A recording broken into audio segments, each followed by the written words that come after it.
Hello, hello, hello. I'm back home.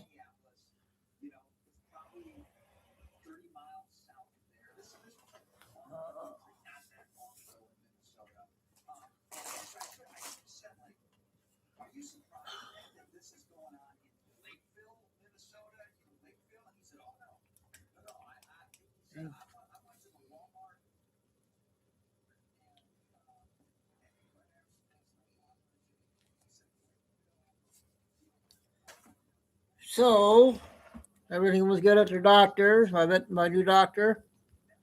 She was good. So, got everything all done, and I'm ready for go to work here to get the intel out. I got an hour and a half video I'm going to be playing from It's from Rumble.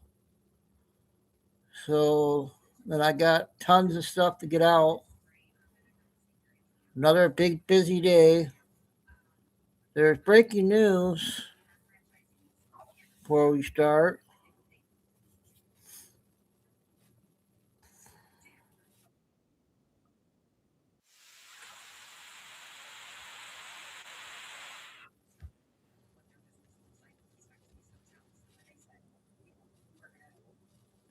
We'll listen to this guy. He gets more info. Uh, Dang it.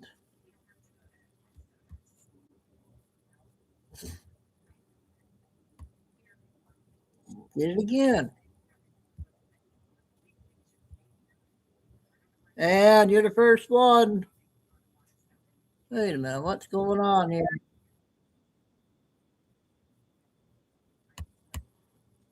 Oh, I guess I got two.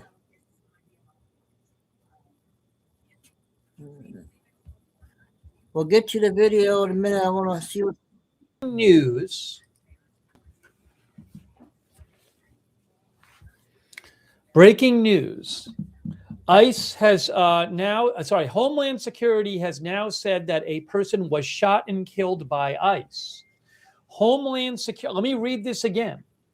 Today, ICE officers in Minneapolis were conducting targeted operations when rioters, they say, began blocking ICE officers, and one of these violent rioters weaponized her vehicle, attempting to run over our law enforcement officers in an attempt to kill them, an act of domestic terrorism.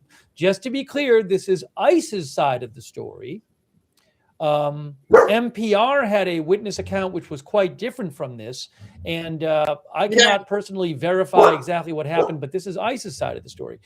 This is DHS's side of the story. DHS says an ICE officer, fearing for his life, the lives of his fellow law enforcement, and the safety of the public, fired defensive shots. He used his training and saved his own life and that of his fellow officers. The alleged perpetrator was hit and is deceased. The ICE officers who were hurt are expected to make full recoveries.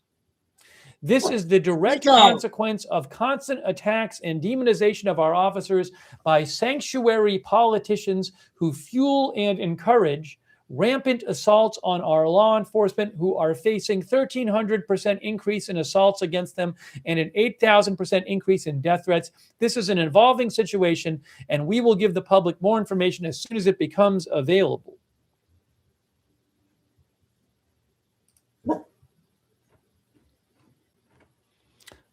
Give me one other moment here. I need to see if I can change.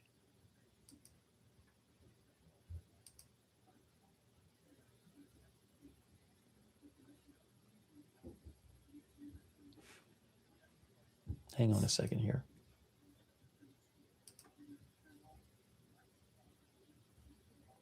Hey, people, Paula Thompson, our viewer, thinks ICE is lying and there are witnesses. So anyways, hey, Facebook, if you're watching on Facebook, this is just a message for our Facebook viewers. By the way, thanks to Sophie Coretta for the stars. Thank you, Sophie. If you are watching on Facebook, I am just going to restart the Facebook stream. Facebook only, okay, Facebook folks? So Facebook folks, what I want you to do on Facebook, because on Facebook, I can't really change the broadcast information. So if you're watching on Facebook, in about 10 seconds, I'm going to stop and then start the stream. Christy Claft says they have it on video. Oh, there's footage on Fox 9. Okay. Hey, Facebook. I will restart the Facebook stream in 10 seconds. Okay. So for Facebook only, I'm going to just Facebook only. This stream will restart on Facebook with the correct title, the new title, in a moment. Okay. So Facebook, I am going to restart you now. I'll do something else here.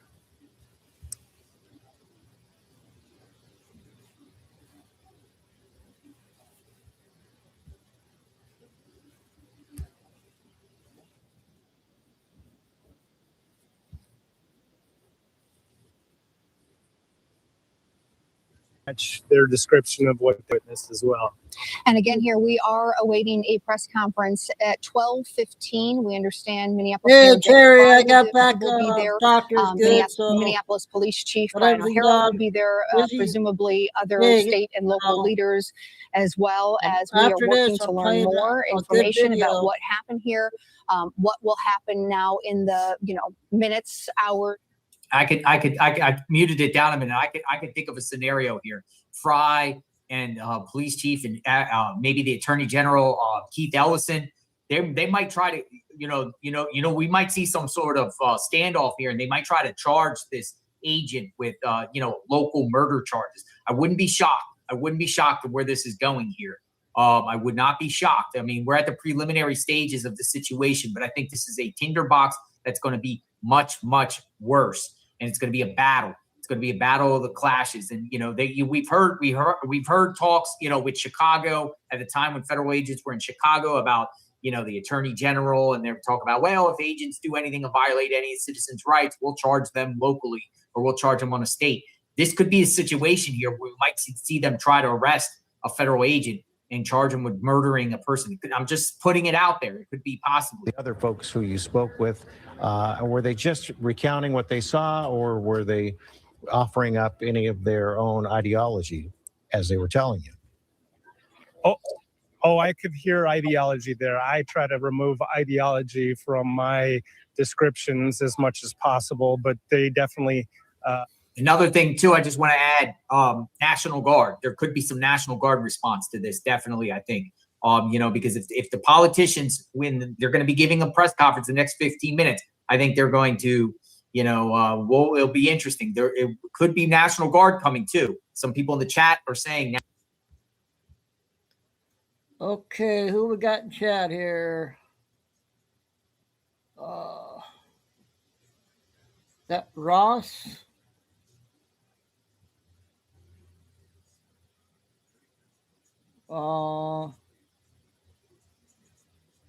Yeah, welcome. First time in chat. Just be respectful, please. Thank you.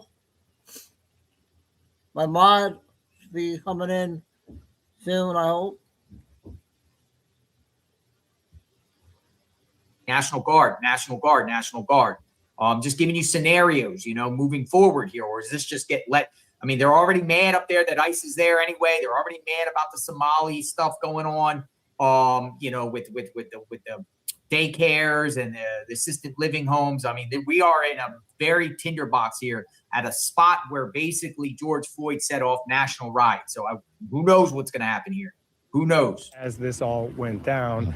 And so he's the one eyewitness statement that I've gotten that kind of sort of matches the description that ICE has recently given us. Corin, again, obviously this is witness account, but if someone's just now tuning in and wondering, what is he talking about with a physician? You heard from some folks that potentially a physician was there and looking to render aid to this victim. That's right. They said that a doctor had walked up to the police line over there at 34th and Portland, knew that there had been an issue here, and was trying to get in to render aid. But it was the only law enforcement who were here at the time were ICE, they said, and those agents would not allow the physician in. The physician was pretty adamant, repeating, "I'm a physician. I'm here to help. Please let me help." But they refused to let him in. And so that woman, you heard Aiden kind of describe like an orange, like a briefcase, essentially. So but that he didn't see them. Okay, we'll get back to that later. I'm going to start this video.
Dang it.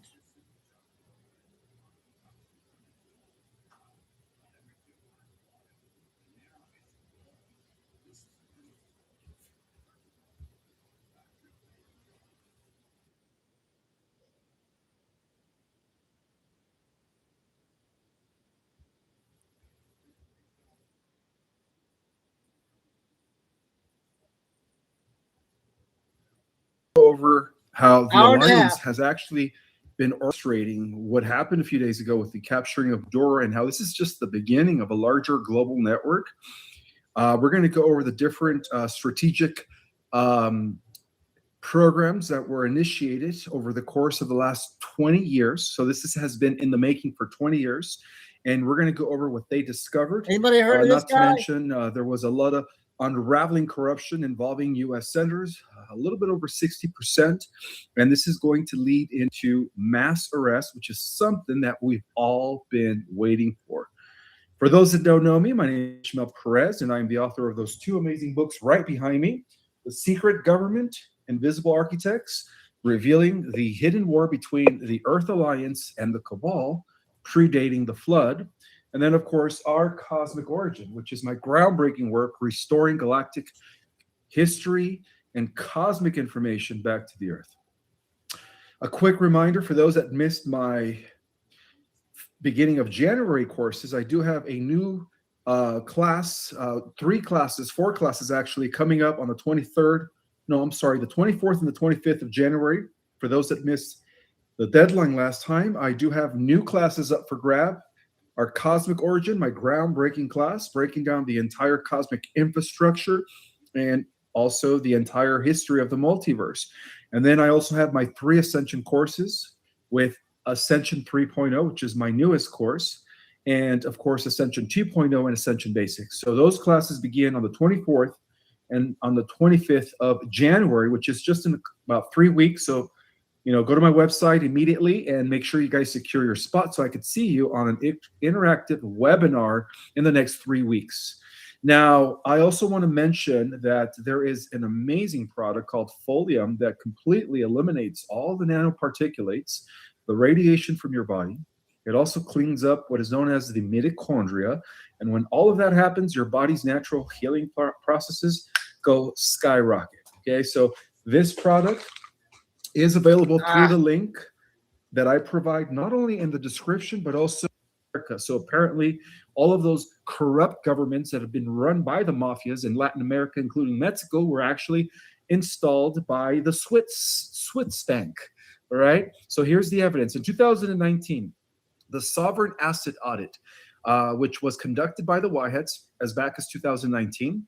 And according to this document, the forensic accounting that led to the identification of thousands of front companies and development NGOs, which are non-government organizations, with overlapping boards of trustees, many of whom trace lineages and allegiances to these three primary societies.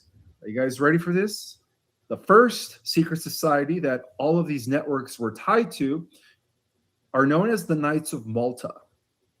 Well, the Knights of Malta have been functioning as the diplomatic enforcement arm for what is known as the International Criminal Syndicate, as well as the Order of the Black Veil, which is an intelligence lodge that connects the Jesuits, the Knights of Malta, the Illuminati, and of course the Freemasons. And not to mention, there was also a group that they identified that called themselves the Custodians of the Gate, okay, which was a society traced to ancient technocratic frameworks. Well, all roads lead back to Atlantis when you guys really think about it, all right? So under modus operandi, the network utilized multiple layers of separation and influence. We're talking about the shadow network that installed all of these dictators and corrupt figures all throughout the world. They used a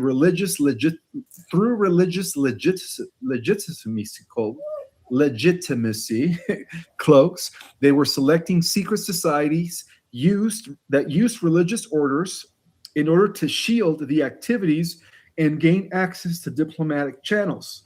They also discovered an elite bloodline tracking where membership was often traced through familial lines and enabling generational control over finance, politics, and cultural institutions. And what do you think of this guy? They also discovered a fraternity network, secret societies, where government officials were actually vetted and promoted only after passing through controlled fraternal or philanthropic filter institutions. So within the global criminal operation, all roads lead to what is known as the Knights of Malta, which was acting as a diplomatic shell organization, enabling covert movements of assets, operatives, and intelligence by leveraging sovereign status and legacy influence within Western institutions. And some of you guys might be thinking, well, why did it take the Whiteheads all these years to figure this out? Again, they've been uncovering all of this since 2012. And before that date, before 2012, mind you guys, that these networks were unseen and they were operating without no one knowing that they were all connected to the secret societies, okay? So because of this thing called compartmentalization. And what that means is that no single entity ever really saw the entire architecture. Think about it, where each cell believed it was operating independently. In postseason football, you need to find that extra gear, playoff mode.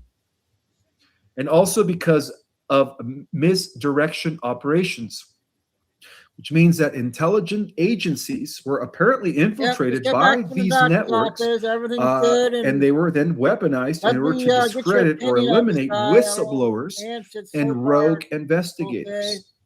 Not to mention, also because of what is known as controlled opposition.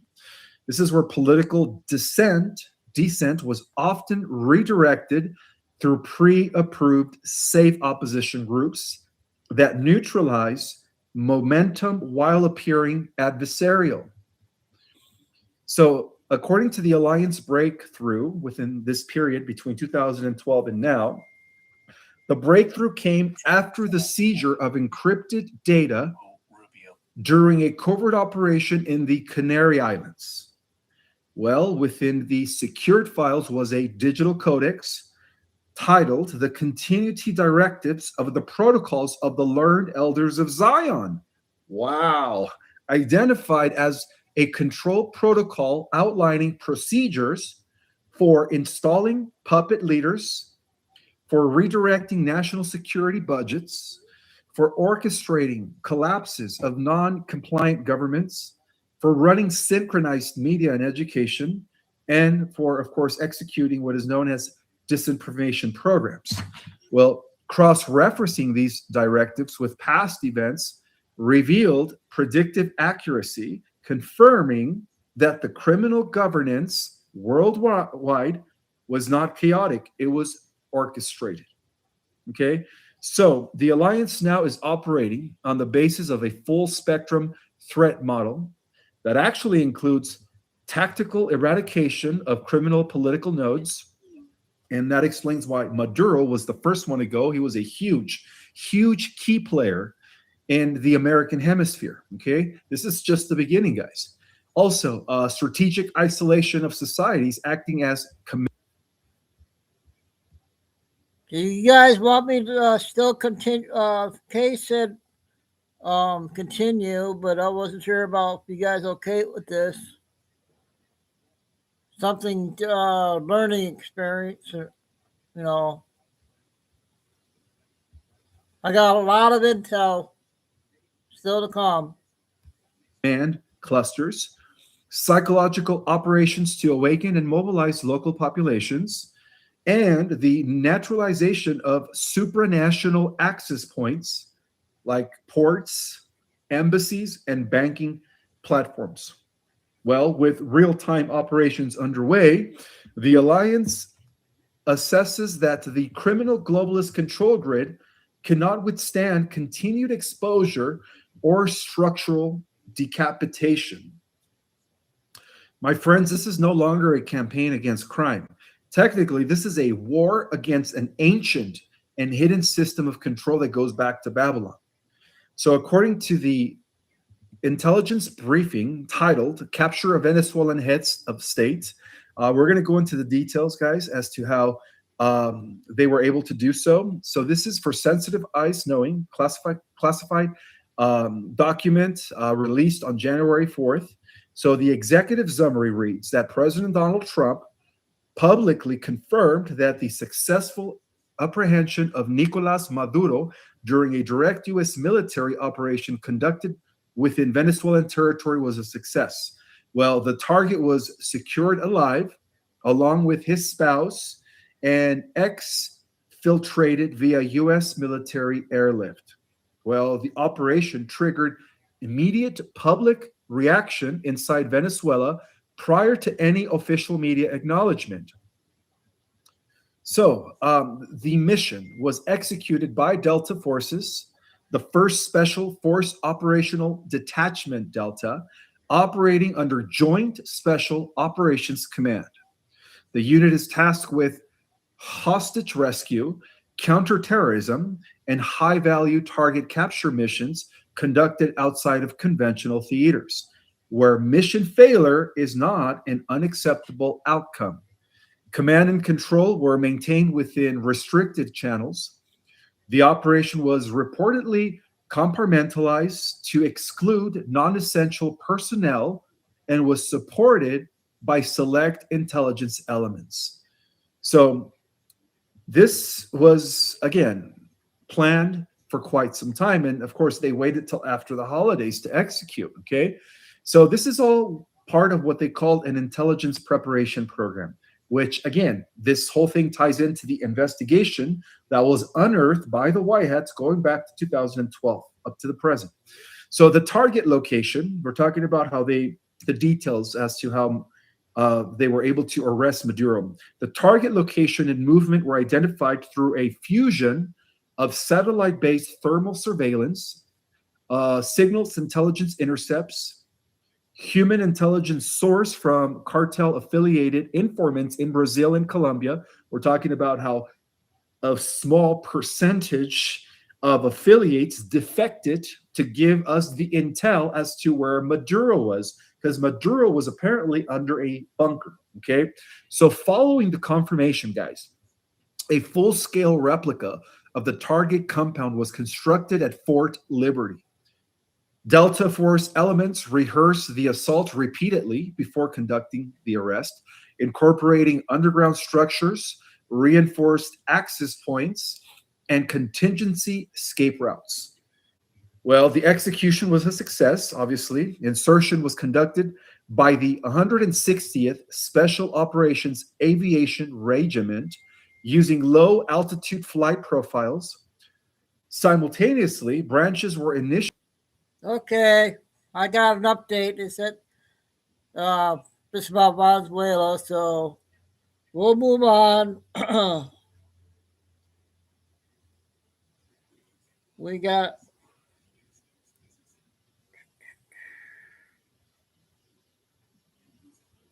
We will start playing.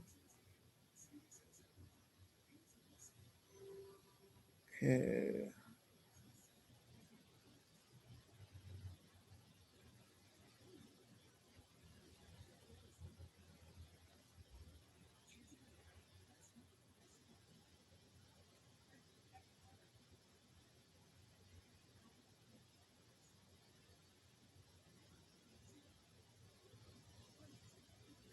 Open up with this here.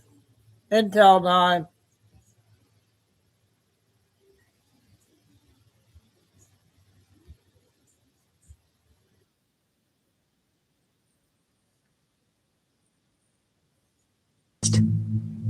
Because no empire survives without Let's the play labor, this. attention, and consent of its people. 2 minutes. The system does not fear chaos. It fears coherence.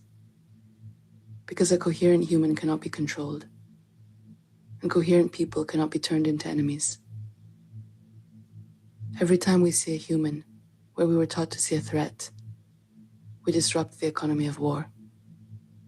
Every time we see the world as it is and choose awareness over avoidance, we break the spell of apathy. When compassion disrupts convenience, the hypnosis ends. Because peace that floats above a burning world is not peace at all. If our hope does not move our hands, and our freedom serves only ourselves, then we have not broken the chains. We've just convinced ourselves they're pretty. How we love the collective in action reveals how deeply we've met ourselves. Because the collective is you and me. Responsibility is what turns love into action. And when we remember the responsibility of every living part, we see the power was never lost. It moves through us in every choice, no matter who appears to govern. Perhaps this is the hardest truth to swallow, that the health of every cell is responsible for the health of the whole. The power has always been with the people, and it always will be. Okay.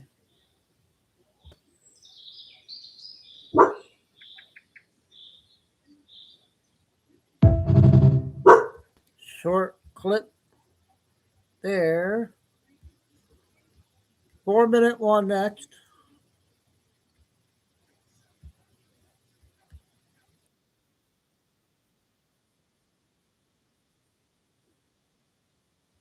In 2018, Republican leadership, including the president himself, called for a citizenship question to be included in the 2020 census reports. To no one's surprise, when the Democrats took control, these requests went unanswered, and the question of citizenship was waived. But the fact remains that the concept of sanctuary cities and radical blue states ignoring immigration law and using the illegal population to manipulate the lines of congressional districts is, in fact, unconstitutional. Not only are there severe constitutional concerns from the inclusion of illegal immigrants, but the Census Bureau admitted to having made several, quote, errors in their 2020 census report. Convenient, seeing that as in 2020, Donald Trump was on top of the ticket. In 2020, the Bureau undercounted in primarily deep red states such as Arkansas, Florida, Mississippi, Tennessee, and Texas, all red, while overcounting in radical left blue states like Delaware, Hawaii, Massachusetts, Minnesota, New York, Ohio, and Rhode Island. This egregious error led to many states being denied proper representation in Congress and the Electoral College. So much so that these errors cost Republicans not one, not two, not three, not four, not five, but 6 seats in the House. In addition to the 2020 miscounting, including illegal immigrants in the census, has improperly granted radical left blue states 12 additional seats in the United States House of Representatives. It's a total of 18 seats gained. That is a huge problem, and those are the facts. Mr. Mayfield, thank you so much for being here. So I have a question for you, if you don't mind. You, sir, are a seasoned litigator who has practiced in matters ranging from complex commercial litigation to constitutional and administrative law. In your expert opinion, and I want you to really speak about this in long form because I want this recorded, should illegal aliens be included in the apportionment process under the 14th Amendment? The Supreme Court has never directly addressed that, Congressman. For apportionment purposes, as Congress has interpreted it, the Supreme Court has held that it currently applies to all people, regardless of citizenship. There is certainly an open question as to whether or not, if Congress were to direct the Census Bureau to do it differently, as to whether or not that would be legal. Okay, so in regards to thinking more of a high level, in terms of being a citizen and what it means to be a citizen in this country, and I do believe that being a citizen in this country means that you have the right to choose the leadership if you're a tax-paying legal citizen in this country. If you are an illegal person in this country, should you under any circumstances be allowed to vote and choose leadership in this country? That wouldn't be an expert opinion. As a citizen, I would object to that. And what about you, Ms. Rodriguez? I also object to that. Mr. Miller? Correct. Citizens should not be, illegal aliens should not be voting. And that applies to you also, Mr. Young. I'd love to hear your response to this question. Non-citizens are not allowed to participate in federal elections. Okay. Are they participating in federal elections? The studies have shown that there are very few instances in which they have. So that number needs to be 0. And as somebody who is a proud Texan, we and in Florida have done our best to get that number to 0. And in spite of the fact that I just voted a couple of weeks ago, and we voted with paper ballots that we had to show an ID for, that they didn't verify my address and where I lived. And then I had to put said piece of paper through a machine, copied it. They gave me another copy. Then they gave me my very proud I voted sticker. And even with those stringent rules, with my daughter who is 7 years old was actually with me. She too got an I voted sticker. And guess what? With those stringent laws, we still have illegals voting in federal elections.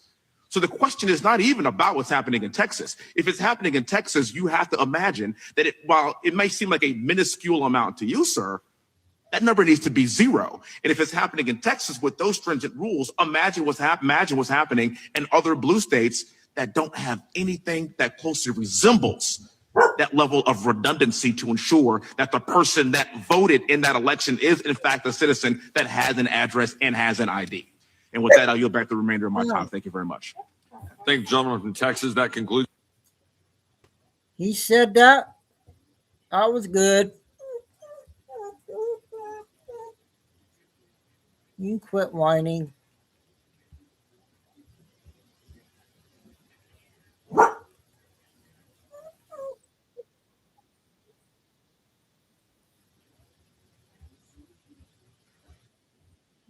Five-bedroom home with a pool making $16 an hour in the 90s. That's completely irrelevant to 2026. So, hello, I'm Hannah Gingrich. I live in Kalamazoo. First, I want to say welcome to City Manager Hankins. I actually didn't know that you were starting tonight, but what a welcome for you. Special thank you to Vice Mayor Duncan. I just want to highlight what's already been said tonight. I have personally witnessed the work that this man is doing in the community, and it's invaluable, and it needs to be talked about more because we need more city officials willing to openly do the work that they're doing. I also want to say thank you to all the commissioners. We did go home and actually listen to what you had to say. I had to go home and get my kids down, but I heard what you had to say, and I appreciated that we were heard by all of you. I did. I left here. I know I came in with some strong words my first time, had no intention of speaking, but I felt heard, and I appreciate that. More.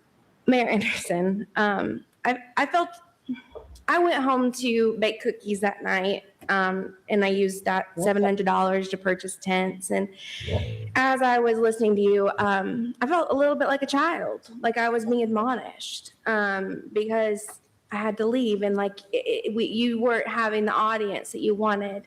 It did not come off maybe the way that you intended it. No one is here to be your enemy. You are a mayor. I know that you have daughters like I do. You have 4, I have 2. We just want the world to be better for them. And I'm here to hold you accountable. And that was not okay, sir. That was disrespectful to your constituents to assume that we are not educated on these matters just because we can't be here the entire time. I felt utterly disrespected and felt like my time was utterly wasted. Those 22 minutes could have been well spent elsewhere. I just want to echo all of my friends have said here tonight as well, that, you know, we have a lot of work to do with the unhoused. It's just people like me, parents like me out here doing this work. You know, we're exhausted. We're doing the best we can. I'm not going to be here griping every single week in your face. I'm a person who likes to sit back and listen, absorb, and learn. But I felt like I needed to say to you, Mayor Anderson, that it's just not a way to speak to constituents that you want to work with in a meaningful manner. I would like to work with you, sir. We moved here. You're going to meet my husband in one of these meetings eventually. We're young citizens of the city, and we're not going anywhere. And we do want to meet with you, but there is work that has to be done. And reflecting on things that were happening in the 90s, we need you to meet us now where we are and leave the past behind and take the centering out of all of this work. I think you and I both know that one of the tenets of public service is knowing the danger of centering oneself. And I do feel, sir, that you have a little bit of reflecting to do in that manner. But I'm here to work with you. But if you aren't willing to meet us to do the work like many of your commissioners are out here doing, please step out of the way and let someone else do the work. And I don't mean that disrespectfully. I'm not telling you to quit your job, but there's about 1,000 people behind me that can't be here, that have a fire under them to make this city better. And I really want you to get on our side, sir, but we really need a little bit more to go on. Thank you. Thank you. Next, please. Okay, that was good. A board meeting from Michigan on the mayor.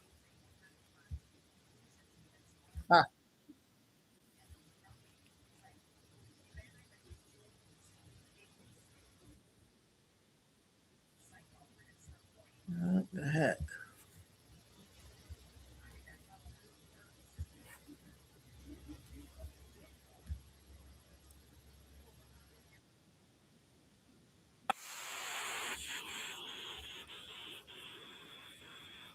Clear message to Russia and Vladimir 9 Putin minutes. that the wars. And if you F around, you're going to find out. This just came in. So this tankard was part of a shadow fleet smuggling illicit oil from Venezuela, Iran, and even Russia. It was dodging U.S. sanctions, and Russia tried to help them. They allowed them to put their flag on it to hide, and they even sent a submarine to protect it. And this was like an ongoing battle where the U.S. Coast Guard and Naval Fleet were chasing it down across the North Atlantic, and Russia, they tried to aid the transport of this oil via a submarine, but Trump wasn't having it and seized it right in front of Putin's face. Now, this is a clear message, guys. Trump is enforcing the rules, and Putin's shadow games are over. Take a look. The ship, previously known as the Bella 1, had been accused of violating American sanctions and shipping Iranian oil. The ship has also transported Venezuelan oil in the past, but is reporting to be empty right now. Photos showing a U.S. Army Little Bird helicopter with a boarding party on the skids have been seen abeam of the tanker. Little Birds are flown by the U.S. military's elite 160th Special Operations Aviation Regiment, known as the Night Stalkers. This is the same unit that flew into Venezuela to grab Nicolas Maduro and his wife last weekend as part of the full Pegasus package ordered by President Trump.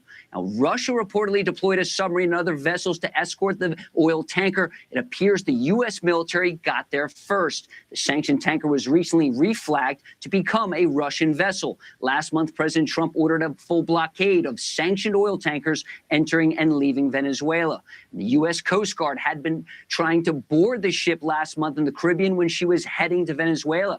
The Justice Department issued a warrant to seize that ship over its alleged sanctions violations for transporting oil on behalf of Iran's Islamic Revolutionary Guard Corps, which is classified as a foreign terrorist organization. The tanker then changed course and raced to Europe, with the U.S. Coast Guard cutter in hot pursuit to shadow the tanker. In recent days, the U.S. military sent a boarding team of commandos to Britain for the mission of boarding and taking down the tanker.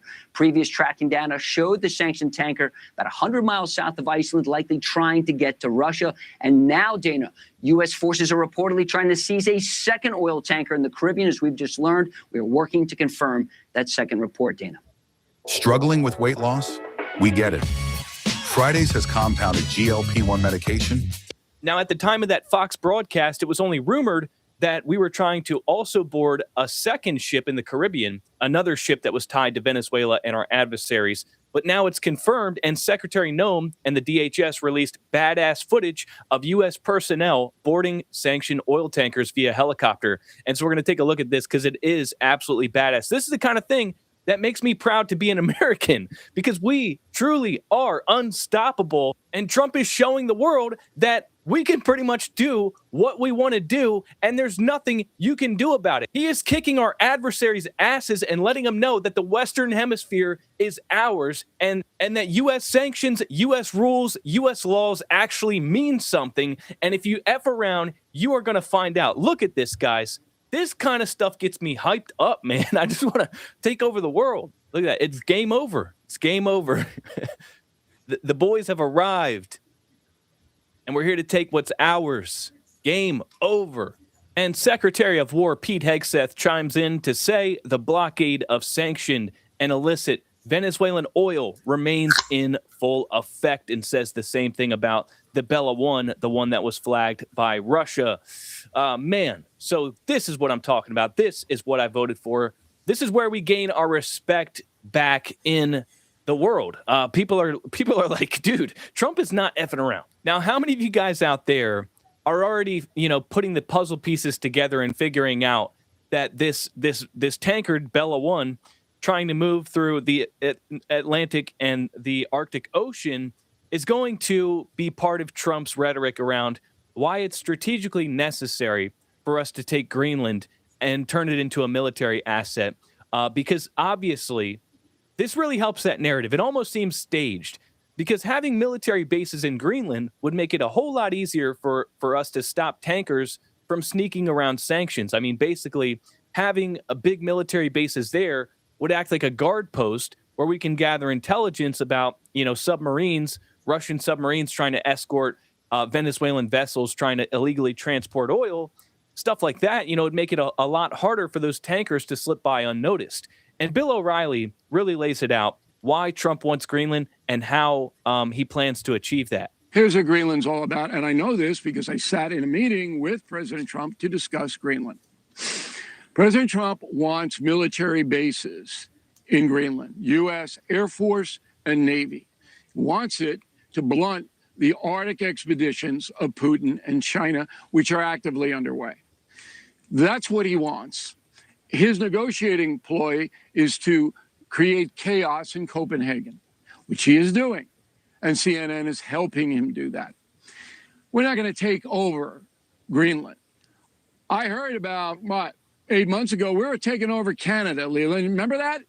We were going to take it over? I don't think that's happening. Okay? So all of this is what Trump does. He creates chaos, and then he gets his deal. We need, the United States, military bases in Greenland. I suspect we will get them.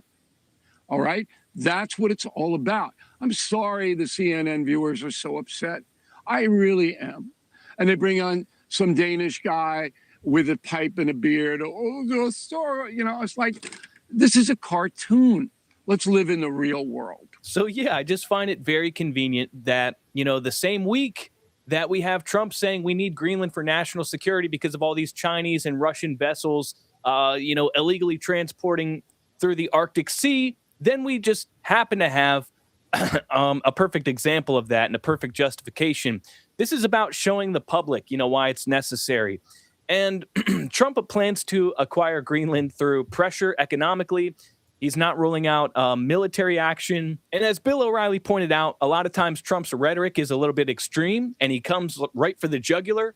But really, it's about getting concessions and getting them to back down and meeting somewhere in the middle. We need military bases in Greenland. That much is clear. That's what needs to happen. I mean, we need an Alaska on the other side of the United States to keep an eye on Russia and China. We need control of the Arctic Sea. That's obviously essential to national security and controlling the Western Hemisphere.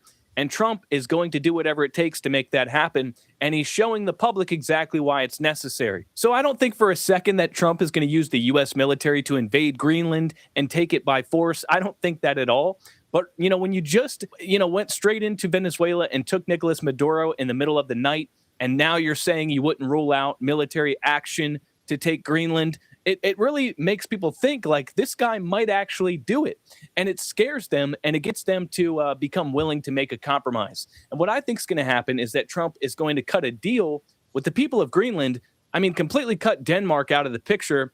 Denmark is irrelevant because the people of Greenland have the ability to take a vote whether or not they want to be aligned with the United States instead of Denmark.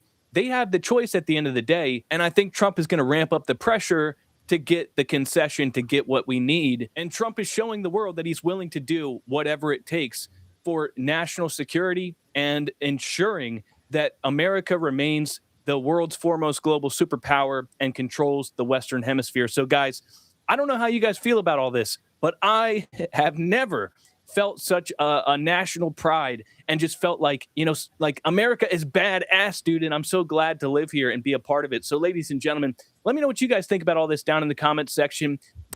Okay, latest on Nick. I got a 2-minute video.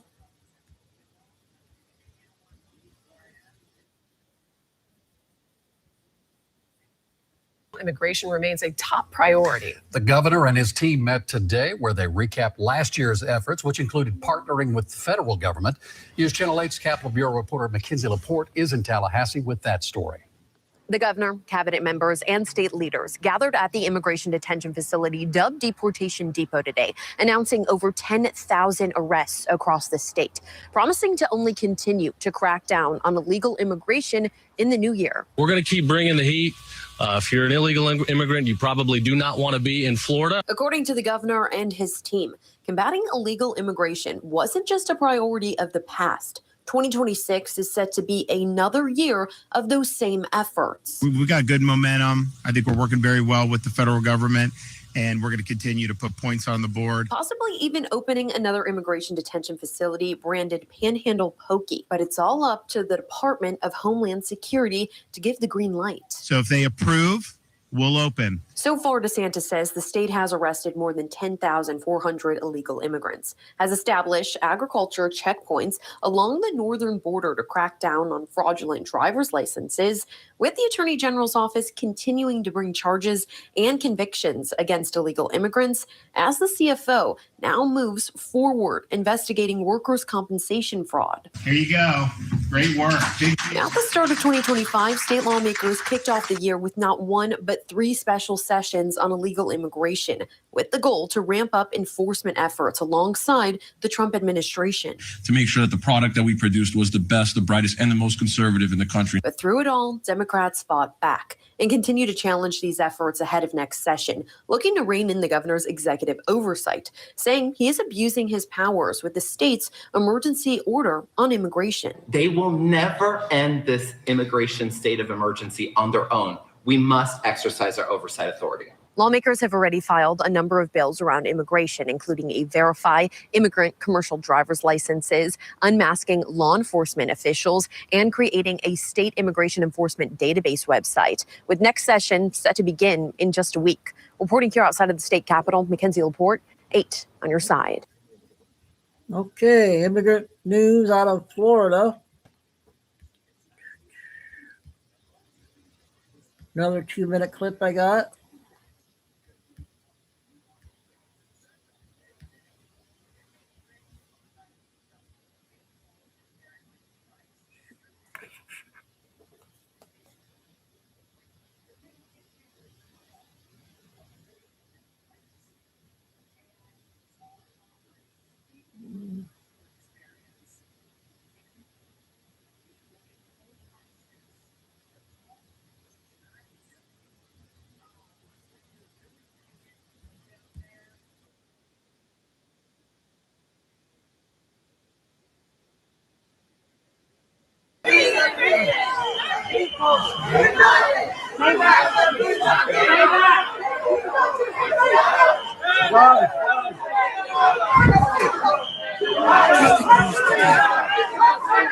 This is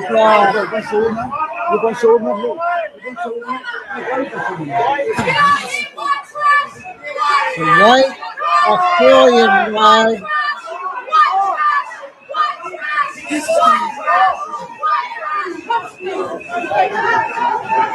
White trash with Australian.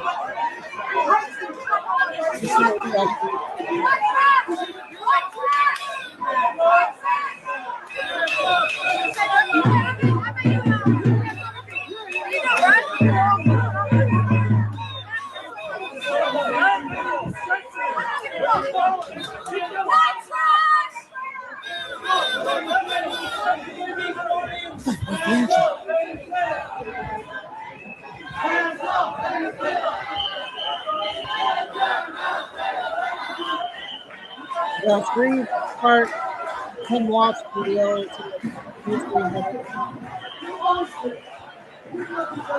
And then we'll be two Billy Bean.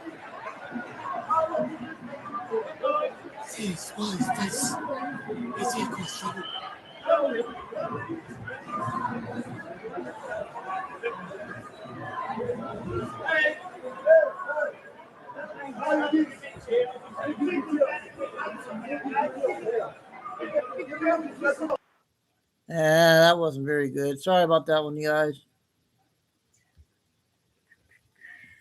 Dang it.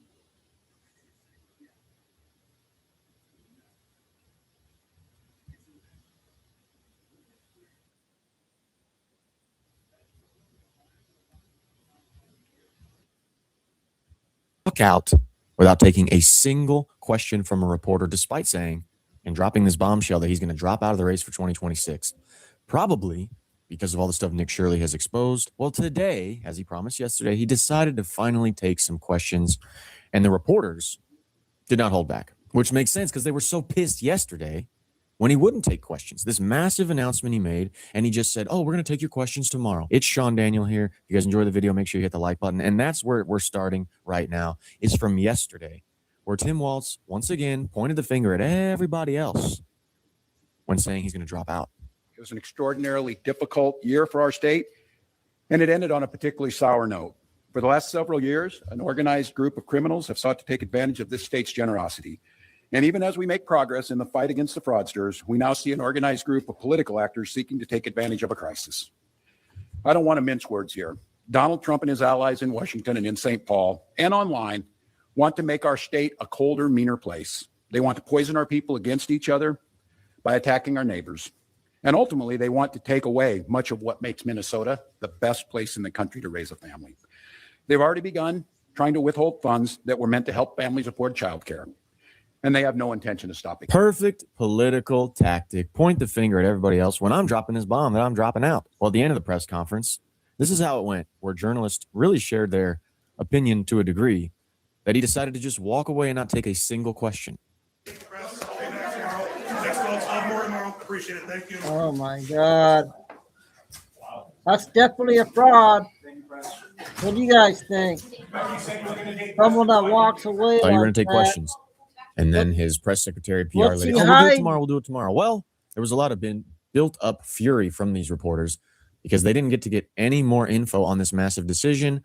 Today, they did. And the first question that they asked, they went for the gauntlet. They went straight at him. Props to the media. Can't believe I said that. campaign by yourself, or did you receive pressure from How did he become there? This is a decision for that I make governor? and make with my family. Did he Oh get my pressure from God. Democratic allies? We know he's not going to be honest about that. Certainly, I think, as I said, it's the right decision. I'll note, I think it's appropriate we're here today. The war that's being waged against Minnesota, you're seeing it. We have a ridiculous surge of apparently 2,000 people not coordinating with us that are for a show of the cameras. I'm going to note to all of you, today is January 6th. There's no debate what happened. The President of the United States led an insurrection against a fair election to try and overturn that and, report both sides of this. Well, he said he really didn't, and courts convicted 400 of them and he pardoned them. No, he did that. He did that, and that's today. And it's clear that we also saw today he implemented 5 states are being punished with a freezing of federal funds illegally that were appropriated by Congress, our tax dollars. And I find it interesting that Minnesota, California, Illinois, and New York were taking that. The interesting thing is the biggest fraud trial in the country is taking place in Mississippi today with $100 million of welfare fraud. And, I don't believe Mississippi was on that list. So look, this is a concerted effort to try and destroy the president's opponents, to destroy the rule of law. And it became apparent to me that he was going to do that with me being there. And I just feel, along with my family, that it's the best decision for Minnesota. I feel very confident in that. I think it's going to be clear that Minnesotans agree with that. Didn't answer a single thing in the first question about himself. It's all point the finger at everybody else. And don't get it twisted. Every politician we've heard do this, Republican, Democrat, even the MAGA people at times, we've heard them do this. But the Democrats just do it to such a degree that it's really disgusting. It's all about Trump. It's all about Trump. No, man, you just decided to leave and not run for the governorship. Now we're going to see if he decides to run for Senate instead, which right now I don't know if he's going to be able to do that because of how much negative backlash he has. And I wonder what it's like for him on the inside. Do you just get this comfortable with lying that it doesn't irk you at all, doesn't itch at your soul at all? Or are you saying this and, acting all smiley for the cameras, and then you get behind the scenes and you get in your own office, you get with your own people and you're pissed and you're mad that you have to walk away from this position of power, this position of glory, especially because you're the vice presidential candidate for the Democrat Party and now you're stepping down? Let me know what you guys think in the comments, which way you think he leans. Let's keep hearing from Timmy Tim. I've talked to everybody. I spoke with all of the delegation, let them know. I spoke with a lot of key allies. I spoke with my family, and just let them know that this is what we were going to do. And Senator Klobuchar was one of those conversations. I think that we have a very deep bench. It's very clear to me. Again, I would mention this, that again, none of the people running for governor of Minnesota voted for this program. None of the folks running for governor condemned January 6th, and none of the people, the Republicans running for governor, had the damn common decency to Melissa and Mark's children, have asked them to stop doing what they're doing, the president. The question I would ask all of you is, you need to ask those people running for governor if they would ask the president to please stop attacking the Hortman children and telling lies about this. And so I am very confident a Democrat's going to win this. My conversation with Senator Klobuchar was the same conversation I've had with many others. So that goes back to him possibly running for Senate, taking her seat in the Senate. We're going to see how that goes, if that's the real move, or he's not going to tell us. That's the thing we've learned. We learned the other day from Marco Rubio what he said. They're not going to tell you their real move. This whole thing in the media is just a front. After yesterday's atrocious press conference where Tim... Okay, that was part one. I guess that's all we need to hear.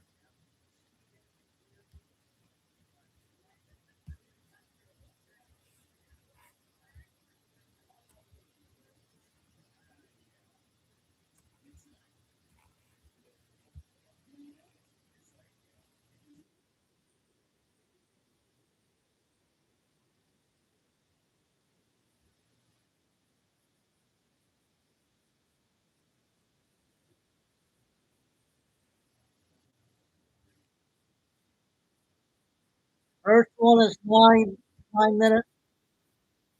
I got cool one. 2020's time in Texas, about 10 a.m. Within the past hour, the U.S. military has seized a Russian flag ship. Let's get to it. In my previous video, I laid out all the information about 16 ships running, sanctioned oil tankers running the U.S. military President Trump embargo in the Caribbean. And one of these ships, Bella, had renamed itself as it sailed out of Caribbean into the Atlantic, renamed itself Marinera, changed its flag from Guyana to Russia. Russia then, yesterday, we understand, scrambled Russian Navy ships plus a Russian attack sub to meet the Bella, now called Marinera, and take control of it and protect it. However, the U.S. military for the past 3 days has been prepping in the UK and Europe. It was believed to assist Israel in a hit on Iran and possibly to engage in Greenland. It's now come out this morning. It was also to put assets close enough for the U.S. military then to maintain the embargo and seize the 16 ships that had run the embargo in the Caribbean, beginning with the Bella, now named Marinera, that had reflagged itself as a Russian ship. I can confirm and report in the last hour, the U.S. military has seized the Bella. So that's going on. And they seized it in the North Atlantic Ocean right about here. And we understand Russia is also sending ships and an attack sub in this area. And the U.S. Special Forces seized the Bella, changed its course, and it's now en route to a port in Ireland. And the Bella had been being shadowed by U.S. Coast Guard ship, the Monroe, plus other U.S. military ships. The U.S. military special forces within the last hour boarded the Bella, took control of it, and changed its course. It's now en route to Ireland. We had yesterday, January 6th, Russia sending out Navy ships and an attack sub to take control of the Bella and to protect it. Reported today on a Russian news outlet, RT. To uplift Americans on Medicare, his first Divine Act gifts Medicare Americans a major new stated that the U.S. military Night Stalkers, Special Forces, have taken control of the Bella, and that the Bella is now under U.S. military control, who have changed its course and is heading it toward Ireland. Now, it's unknown what is the current location of the Russian Navy ships or the Russian attack sub. It is also unknown what is the Russian intent. And we have an intel update in the last half hour that the U.S. Coast Guard puts forth that the Bella is empty of oil. As I put out in my previous video, we had sources saying the U.S. military planned to take control of the Bella and may sink it as it was empty. We now have a statement from the U.S. Military European Command that the U.S. military has seized the Bella, which is linked to Russia and Iran. We have now public statements being put out in the U.S. by the U.S. Department of Justice, Homeland Security, and the U.S. War Department that the U.S. military has seized the Bella that had run the U.S. military embargo. The U.S. military seized the Bella in the North Atlantic. And for this reason, that the Bella had violated U.S. sanctions, and a warrant in U.S. court has been issued to seize the Bella, which was being shadowed by the U.S. Coast Guard cutter Monroe plus other U.S. military ships. This is being done per President Trump, involving the U.S. sanctions. And we have this, Iran today. Iran warns the U.S. and Israel and makes a threat of a preemptive strike on Israel. Iran did this via today, a public statement by its Supreme National Defense Council. And we have Hal Turner's analysis is that the U.S. plans to first neutralize Iran before the U.S. hits China. And we know, and I've been consistent in putting out, that the U.S. number one enemy in the world is China. We have this from Daily Mail, that the U.S. does plan to take Greenland, and it's believed that this U.S. military asset transfer for the past 2 to 3 days into the UK and into Ramstein base in Germany 12 o'clock. has multiple applications. We see one now coming out being to seize the sanctioned oil tankers that have tried to run the U.S. military embargo, beginning with the Bella, that had reflagged itself as belonging to Russia. And we see Russia scrambling Russian military assets to also take control of the Bella. Well, the U.S. has already seized it and has changed its course, heading it into Ireland. So the U.S. military has put all these military assets, it's believed, multiple purposes. One is to take control of those ships that ran the U.S. military embargo. One is to hit Iran. And possibly one is to take Greenland by force.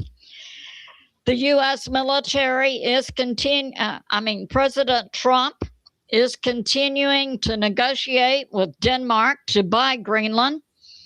And barring that, the U.S. military, we see, is now positioned to do what President Trump also has on the table, and that is to take Greenland by military force. So it's good to be in prayer for America, President Trump, the U.S. military, and world peace. I love you, and I'll see you soon. Another hour. We'll play culinary poker. The second one's going to be 16 minutes.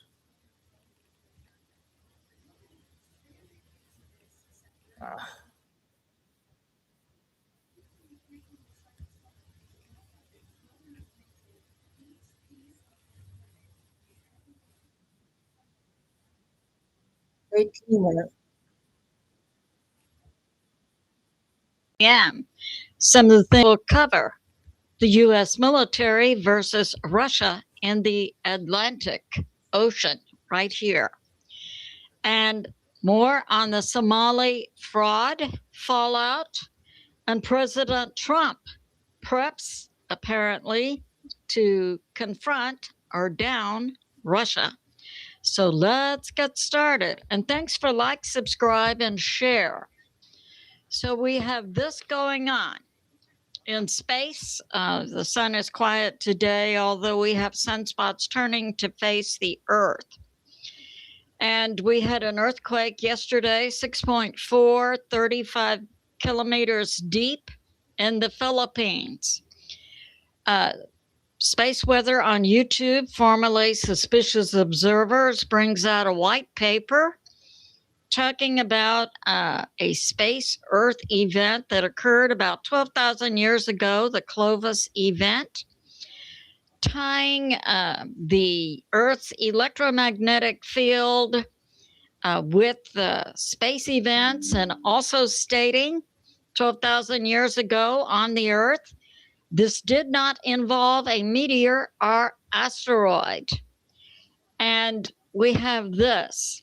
NASA puts forth on its space weather website that we could possibly have a G1 electromagnetic storm possible on January 9.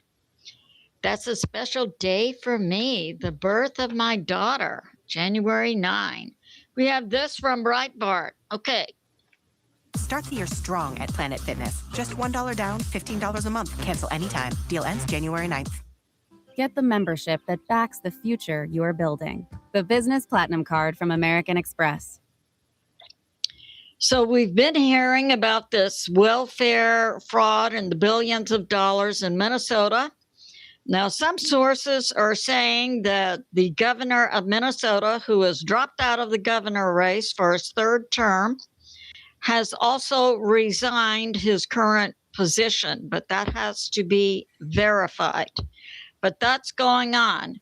Concurrent with the in Minnesota was another investigation into welfare fraud in Ohio, tied to a healthcare company, Progressive, and it's now coming out. The owner of this company, who is implicated and I'm assuming will be charged with welfare fraud, is the Somali ambassador to the UN, Osman. This is being confirmed by HHS Deputy Jim O'Neill. So more fraud and more are falling. And we have this from BP Earthwatch. General Flynn gave out more information and ties on the welfare fraud. We're seeing investigations in Minnesota, Ohio, and apparently other places.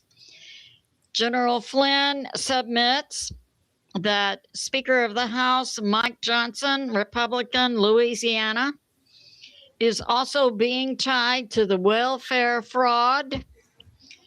And in terms of receiving kickbacks that went into his campaign fund.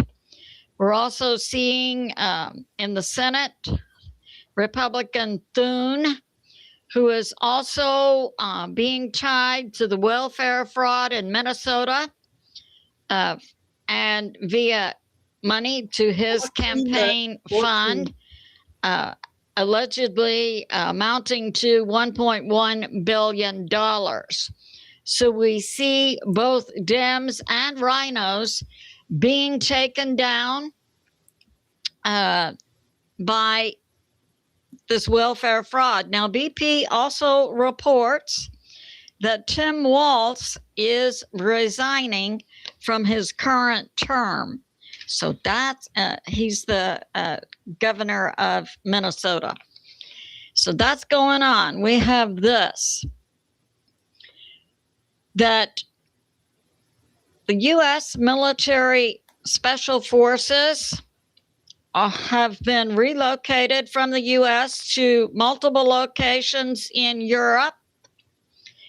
And this is believe we've been seeing, and I've been reporting, that the U.S. military has moved major assets and troops to the UK, right here, the UK.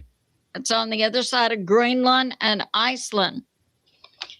And it's believed that from Hal Turner's intel that this U.S. military buildup is related to possible U.S. military moves against Iran and Greenland. And it's believed these military moves are being taken for the U.S. to secure strategic military objectives for the security of America. And it's being stated that the U.S. needs Greenland for strategic security. because of the presence of Russia and China around Greenland. And we see Greenland is adjacent to the U.S. geographically. And it's being put forth that from the northwest, Greenland, the U.S. military would set up to counter Russia, making moves against the U.S. military from its Kola Peninsula. And we have this. There are also Chinese subs in the Arctic off of the coast of Greenland.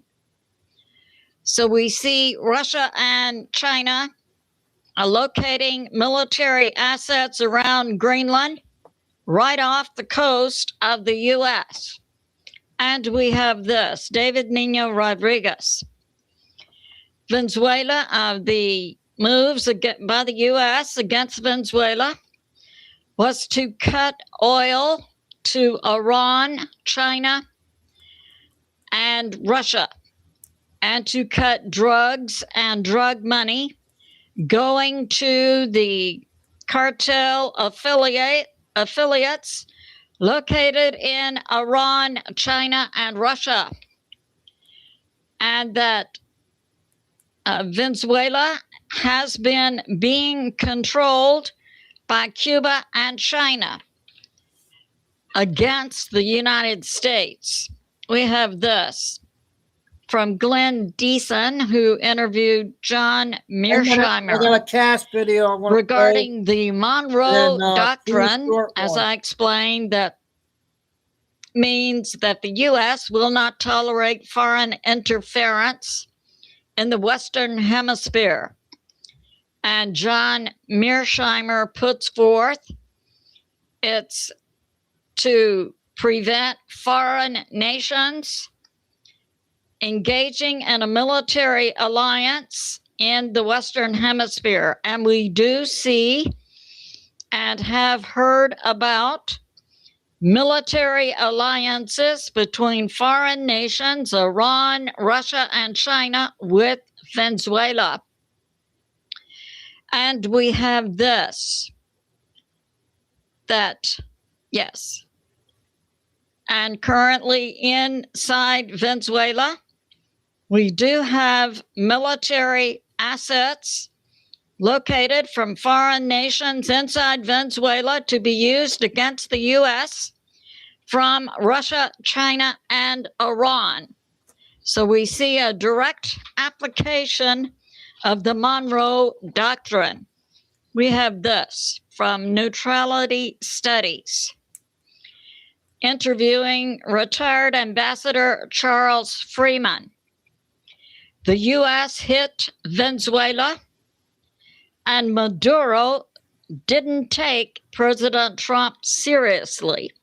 I bet the whole world is taking President Trump and the U.S. military very seriously now. And we have this. So we have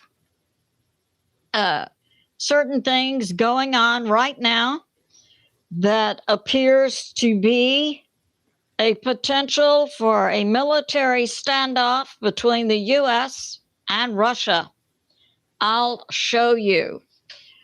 So we have from What's Up with Shipping, that's a YouTube site by Sal M., North Carolina college prof, who's also a maritime expert, talking about.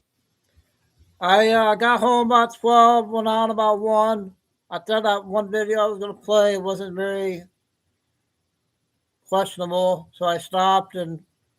But I'll be going to 3. I got cast in 2 5-minute ones, and then I'll take a break, come back at 5. 16 ships running the U.S. military and U.S. government blockade. So just prior to the hit by the U.S. in taking Maduro, we had 16 Looking for tax There help? was a big Now there are ice TurboTax rate experts here right in your neighborhood. in They get to know Minnesota your earlier. unique situation and get you every dollar you deserve. Tankers running the U.S. military blockade. And this includes ships that have one, especially the Bella, that had been flagged out of Guyana, renaming itself the Marinera and painting a flag on its tanker, the flag of Russia. So it is renaming and reflagging itself. This particular ship, tanker, is the one that presents a possibility of the U.S. military and the Russian military coming into direct conflict. So the Bella now is up into the Atlantic, it's believed, going to Russia, to its Murmansk port. And Russia has sent out I got home a Russian sub to protect the Bella. We have now U.S. military prepping, it appears, for direct conflict with the Russian sub. We have P-8 Poseidon surveillance planes, and we have other military attack planes now coming out of Iceland and also coming out of the UK that have been pre-positioned in the past few days by the U.S. military. The U.S. military has scrambled assets out of the UK and Iceland to intercept the Bella, which has renamed itself Marinera and painted a Russian flag on the tanker. So we have that going on. And we have this from TFI Global. 16 oil tankers have run the U.S. military blockade.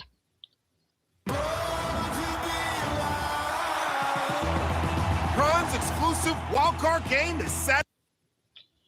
And these ships are aligning with the BRICS nations of Brazil, Russia, China, India, and Mexico. And it's being put forth that Brazil and Mexico provided some type of cover for these 16 oil tankers to run the blockade by the U.S. So we see Brazil and Mexico using military assets against America. And they are defying the U.S. blockade.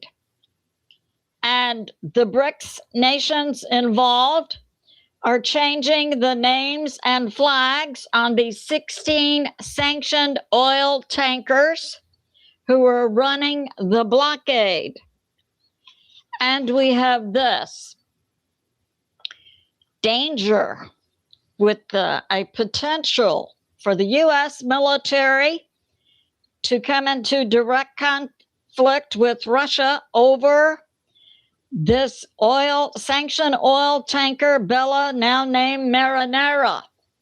It's being put forth by sources that the U.S. plan is to board and take control of Bella, now called Marinera, and possibly to sink it. It is empty. It doesn't have oil I don't know, on it. Mike. The U.S. Navy has scrambled planes from Iceland. The Bella, now named Marinera, has been shadowed by a U.S. Coast Guard cutter and is currently in the U.S. Coast Guard is currently continuing to shadow the Bella. The U.S. has also scrambled P-8 planes. These are sub hunters, and they are looking for the Russian sub.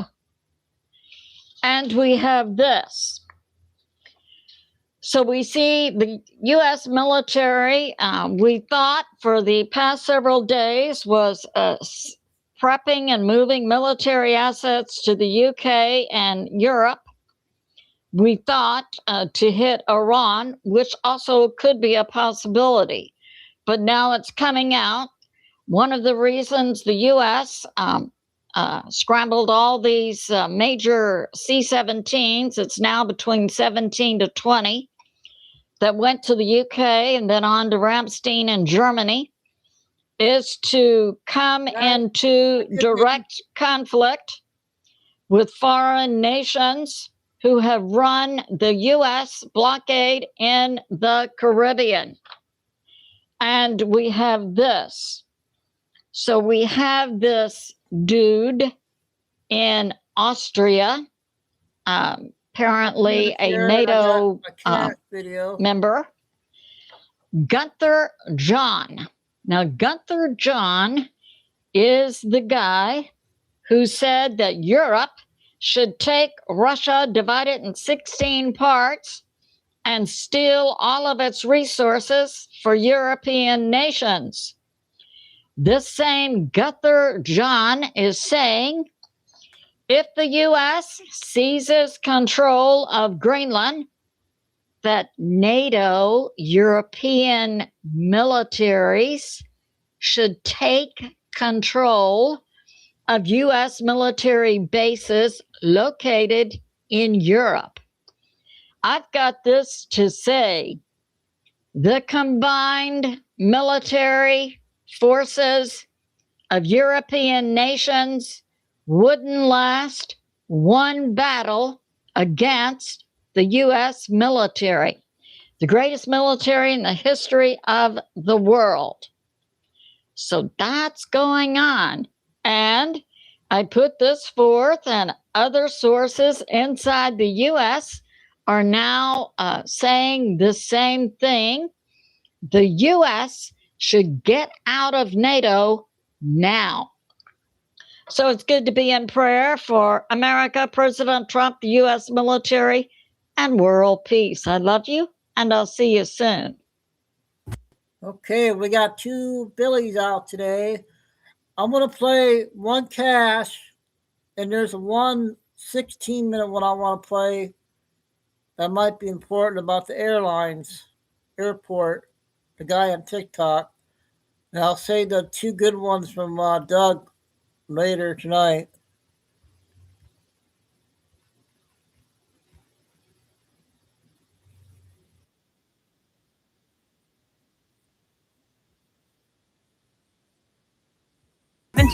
Criminal illegal aliens this year. It's almost hard to believe that this actually happened. I'm not too sure about that after all. This sanctuary has been trying to one-up California and New York as the most rebellious place in all of America all year long. But it's hard to see how releasing fugitives with criminal records makes a city like Chicago better or safer, unless, of course, local open borders leaders benefit from more criminals on their streets, criminals who help them by disenfranchising the law-abiding and maintaining a power structure. Yeah, Dana, the crimes of those 1,700 who were released back into the public include 5 homicides, more than 140 assaults, 15 weapons cases. We cannot incarcerate our way out of violence. We've already tried that. The addiction on jails and incarceration in this country, we have moved past that. It marked the return of Border Patrol Commander Greg Bovino to Chicago in multiple locations today, met by loud opposition. Witnesses say masked armed agents asked people for papers and made multiple arrests, while video shows some protesters throwing trash or blocking roads with rocks. DHS says they arrested one man for throwing a rock into an agent's car. You have criminal illegal aliens sitting in jails, such as Chicago, and all ICE is requesting is to have those police officers hold them there. Instead, what these jurisdictions do is they just release them back out in the communities. And on top of those, the agency says there are still another 4,000 other individuals that could also be set free. Even taking this guy though. Why are you guys taking him? So Commander Bovino, his presence in a sanctuary city sends these activists and local leaders over the edge. But nobody's talking about how Chicago's status as a sanctuary makes this place an elevated threat for the entire country. And that's why the Border Patrol commander's there again, especially because so many fugitives are being let out of jails, allowed to do whatever they want in the center of America, where they've got easy access to neighboring states, which allows them to run illegal businesses, commit crime, and plunder unsuspecting homes and communities while staying ahead of local authorities who don't seem interested in doing anything about criminals just being all over the place. In fact, when Border Patrol arrests somebody, the governor is usually the first one to come out and say, oh, they're arresting hardworking landscapers. Oh, they're arresting hardworking street vendors. This is so terrible, when we know that's not true. But even though Department of Homeland Security tells us about the gang members and thugs they keep finding in places like this, things get even worse once you realize the Pritzker regime and its puppet state in Chicago just keep doubling down on their sanctuary madness, banning ICE from certain areas of town, trying to make safe spaces for fugitives who do not improve our country. But that brings us to the real reason ICE is here. We can't have a hub for criminals in the center of America. That's bad news. This puts all Americans at risk, especially since in this sanctuary, we have no idea who could be hiding here until they're taken into custody. And with the mugshots on DHS's new website, worst of the worst, painting a not so pretty picture, it makes you wonder why these same people have been walking out of jails around here all year long, forcing ICE to go into neighborhoods and do this. You will be held for your actions. It's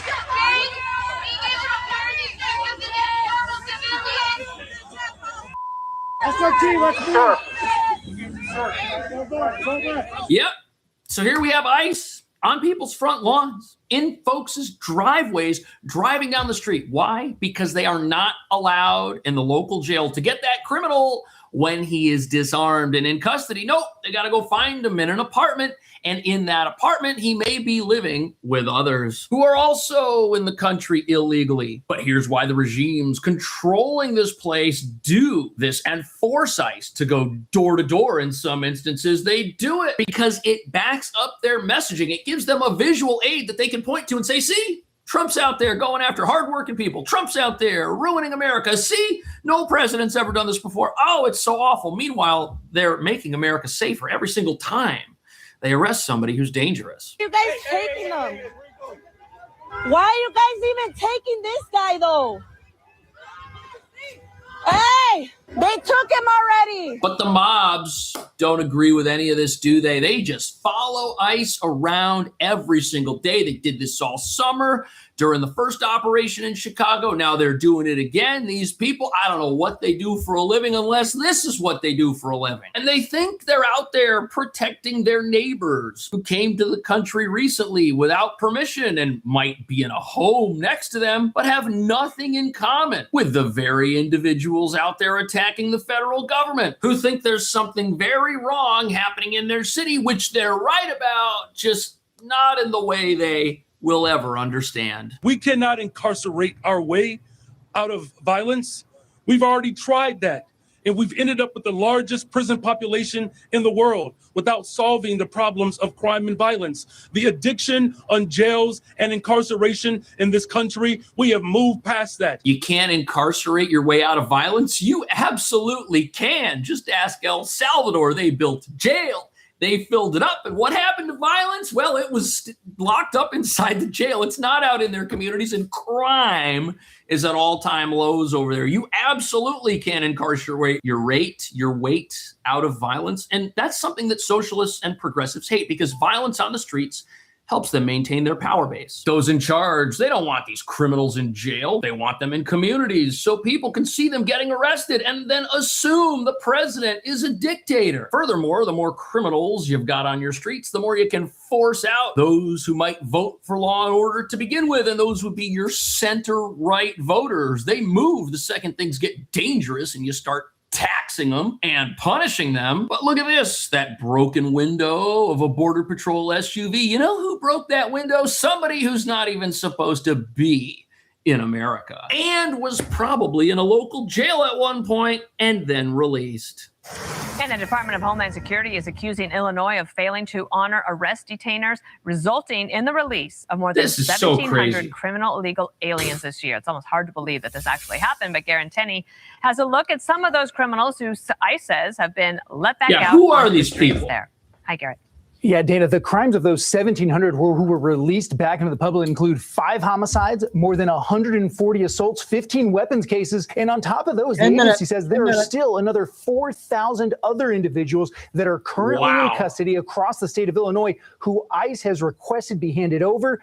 They could also be set free. You know that's the plan, right? This is not a compassionate accident that people with horrible criminal records who are violent and dangerous are walking out of jails before the federal government can pick them up. If you think that's a compassionate accident that is due to some misguided policy, you are missing the picture. But I'll help you understand. When these individuals commit crime, you force out the people in your community who would vote for less crime. And you know who remains? The mobs, the rioters, the people who hate the president as much as you do and support every single call for insurrection from their leaders, who will just not be quiet, won't stand up for law enforcement, and keep telling people Americans are at risk from ICE for some reason. And what this does is it leads to progressive socialist supermajorities in these places. It leads to a never-ending regime of lunacy. Chicago's already seen it with Lori Lightfoot. And what happened? People said, oh,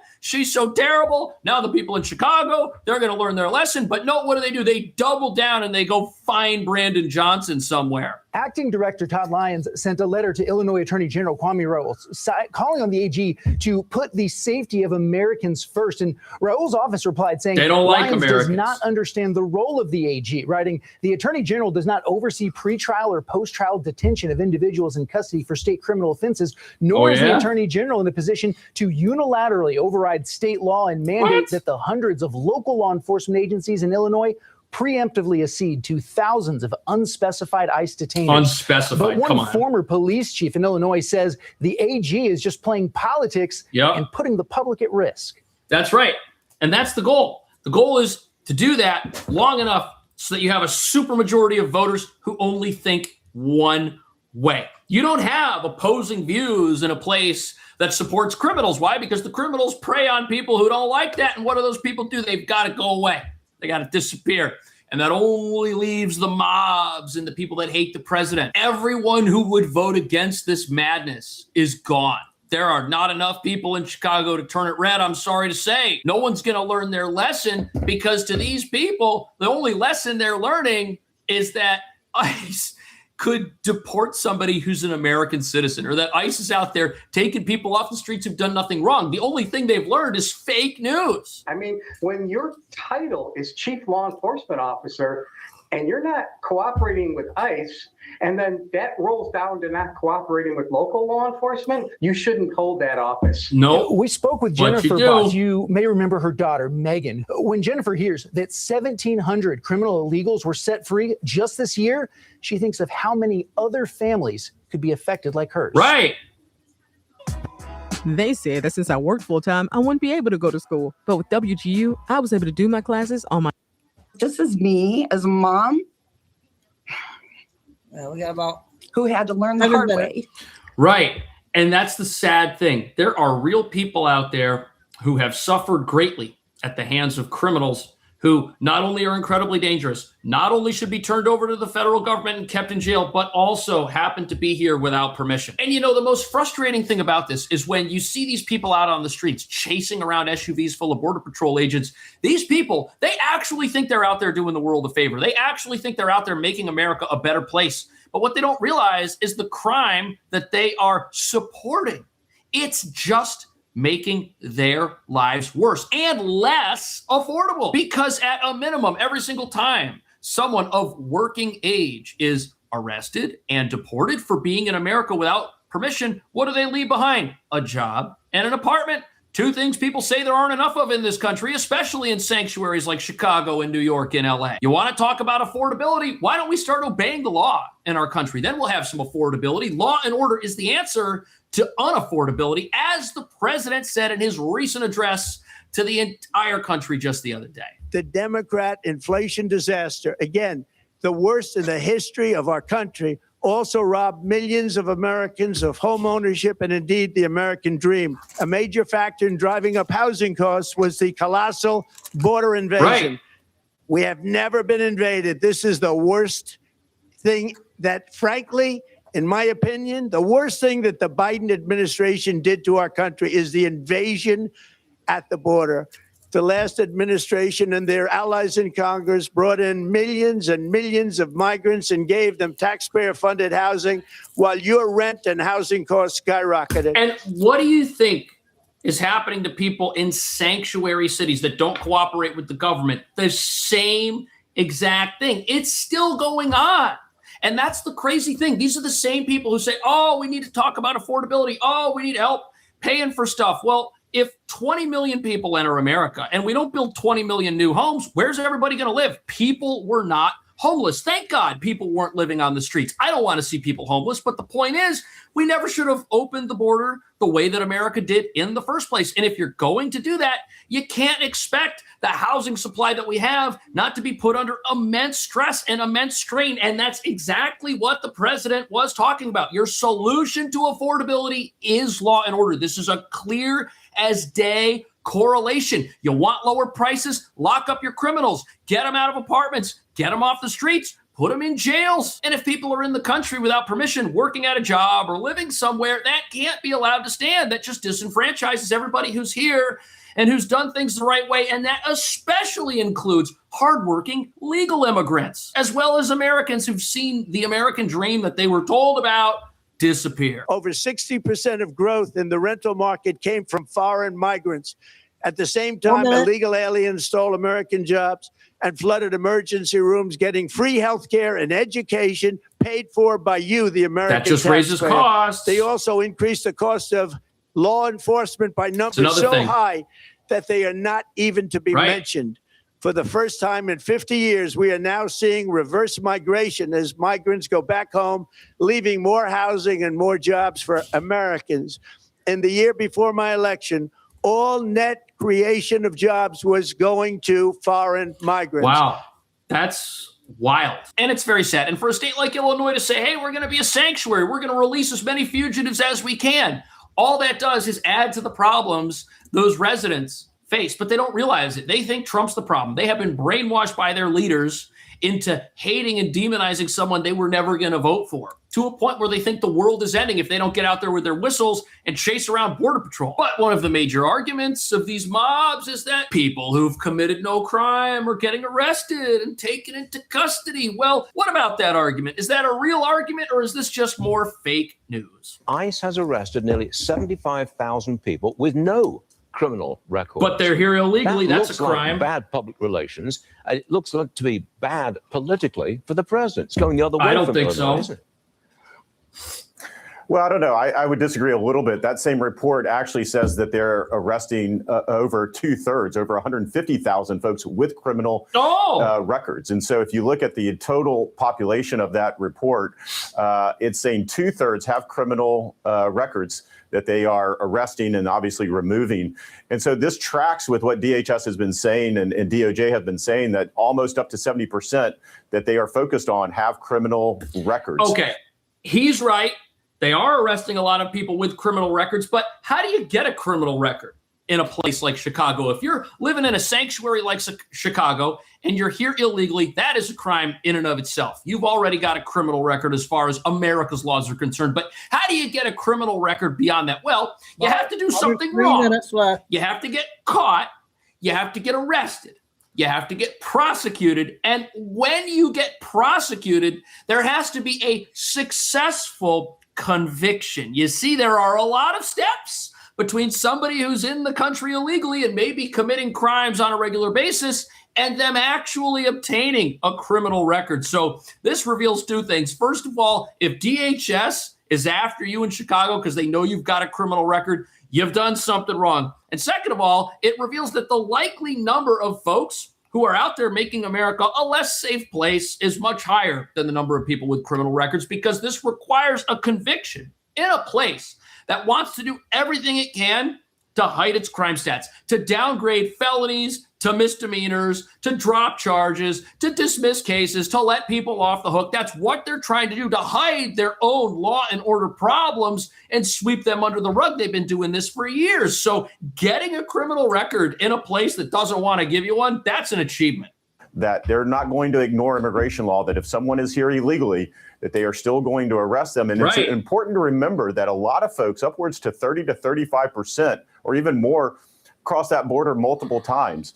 And should they be arrested and prosecuted for their second time, that is a felony. That is a criminal felony. So my guess and the reason here is that a lot of these folks are actually criminals if they were prosecuted. Well, you're a criminal if you break the law. Simple as that. Trump has a criminal record in New York because he committed a misdemeanor, which was upgraded to a felony. If these sanctuaries were doing that, the number of people with criminal records there would be through the roof. But they're not doing that. They don't want to do that. They want to release as many people as they can. And you know why? They want to do this because they hate the president so much that if the president says, hey, this person's a gang member, my Marines arrested a dangerous fugitive who crossed the border illegally and is committing all kinds of crimes, they say, you know what? Trump's a liar, so we don't believe this. We don't believe that those are Tren de Aragua gang members hauled out of an apartment complex in Chicago. Nope, we refuse to believe it.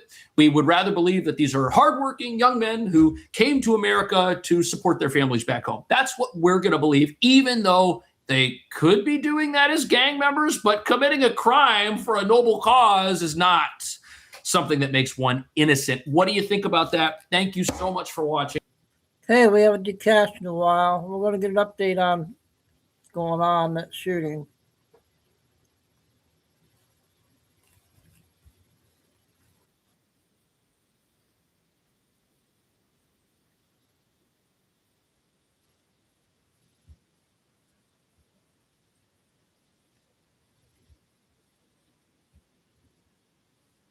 Hey, Maria, thanks.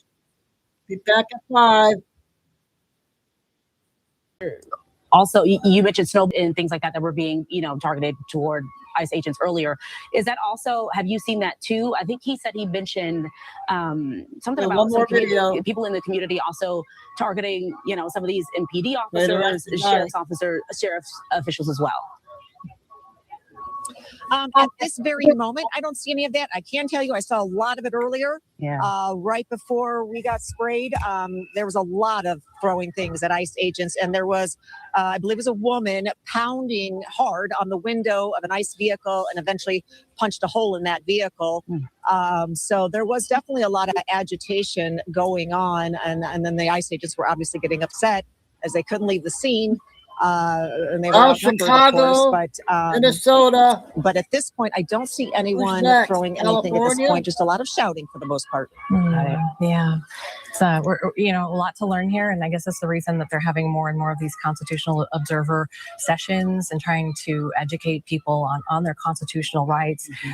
Clearly, just by law, we know that you're not able to. You're not supposed to impede the progress of these ICE agents. There are things that you just can't do according to law, whether you agree with them or not. And then, of course, when you see things happen, you may be seeing something, but not seeing it through the eyes of like a law enforcement officer. So it's really hard for us to sort of narrate these things, and which is why we're trying not to do too much of that and just really show you what's going on. But right now, as Karen said, it looks like there's still a fair amount of people, although nothing near what it was a few hours ago, sort of in that 10 to 11 to 11:30-ish time frame, if things really started to get tense. And we know with some of these observers too that you mentioned, they're going through these trainings about how to document some of what's going on, also how to write, use some of this language, and also how to use their phones as well. I believe we had a reporter who did one of the stories yesterday. I think it was Lori, who talked with someone about some of these trainings, because I think there was about 100 people in St. Paul specifically. Again, these were constitutional observers. Okay, I'm going to get one more video.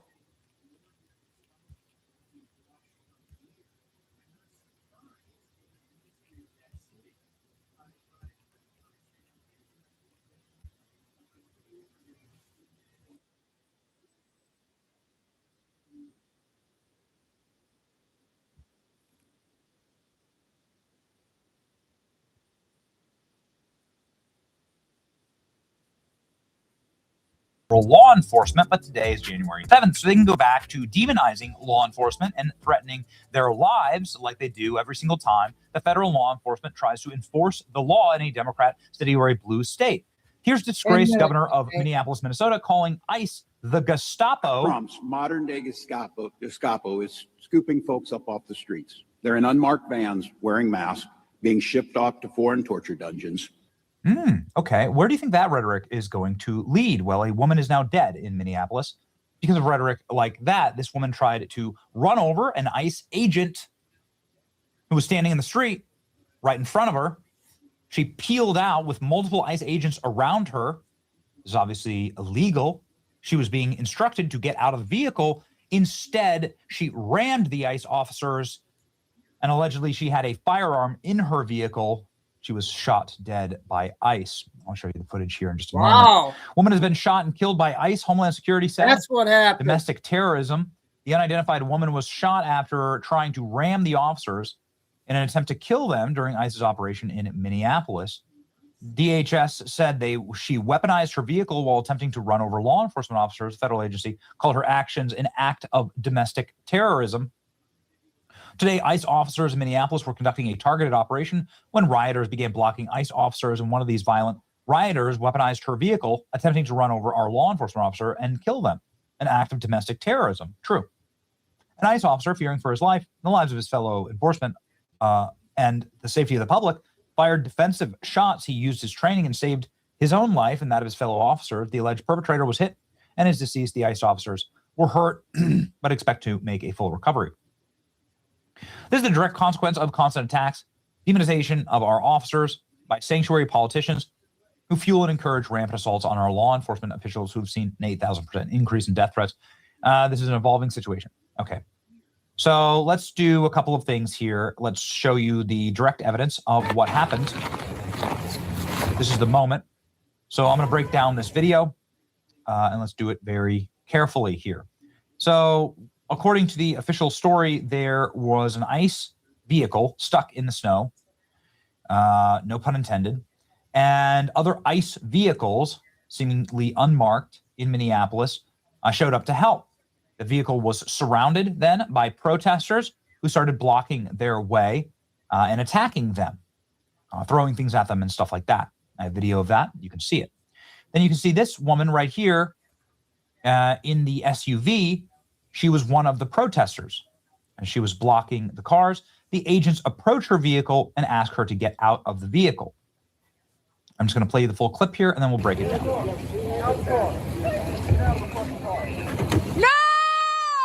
No! Shame! Shame! Oh my fucking God! What the fuck? What the fuck? You just fucking, what the fuck did you do? So here you can see her refuse an order from a federal officer. Get out of the effing car, they said.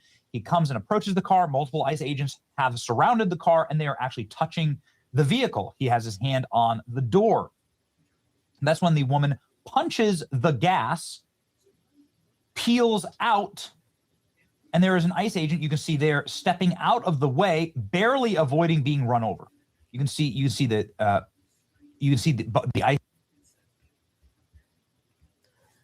So you guys, let's talk about for this incident. Did they have every right to do that, you guys? If she tries to run ICE over, do they have the right to shoot them if they escape? I don't know I'm not sure on that one. Agents go flying right there. And this is when the discharge of the weapon happened due to the fact that this ICE agent was being targeted by the vehicle. There they go. Sounds like 1, 2, 3 shots. So that was okay 3 what shots. they did then? Okay. Were fired. Let's go ahead and see it from another angle here.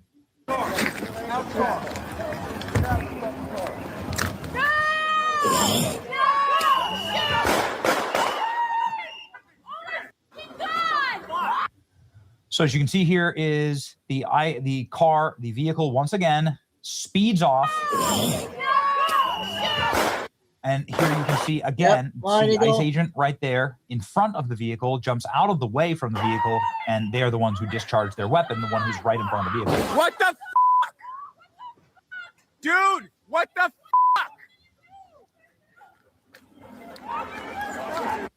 fuck? This is now leading to abject and total unrest throughout Minneapolis. The law be damned, by the way. We looked it up just in case you're wondering if you can run over a federal agent. No, you can't. Anyone who threatens to assault, attempts, conspires to kidnap, murder, or injure any person or immediate family member shall be punished. And it's like pretty obvious you're not allowed to assault or threaten to assault any member of the federal government, including federal law enforcement. So pretty severe punishments for that. Obviously, you could land 20 years of imprisonment for this. This would be very important video impeding or retaliating against this federal one. officials. Right here, just one of the many sections you could be charged with for doing this. Obviously, again, you are not allowed to ram federal officials with your car. Nonetheless,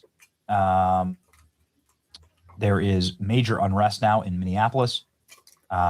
There is a lot of people that are throwing snowballs and hitting federal agents. Portland, and this is where we were told that you see some snowballs being thrown at officers and that type of thing. That happening as we speak. This is a live picture you are viewing with us. But you can see some of the agents. Degenerate filth. In the playoffs, you need to find that extra gear. The betting is live, and the mode is electric. Figure out where ice is now, because there's no ice here. In my opinion, we are not bad enough. What is wrong with people in Minneapolis? What is wrong with these people? Guys are getting pepperballed, like right in the face. That is very spicy, right there. And things I think will descend even further in Minneapolis as the leaders of Minneapolis will obviously use this. And by the way, this was an anti-ICE legal observer who was trying to run over ICE, like a terrorist. Yeah. Woman tried to flee. Law enforcement tried to run them over in a vehicle. She had no pulse when she was transported to the hospital.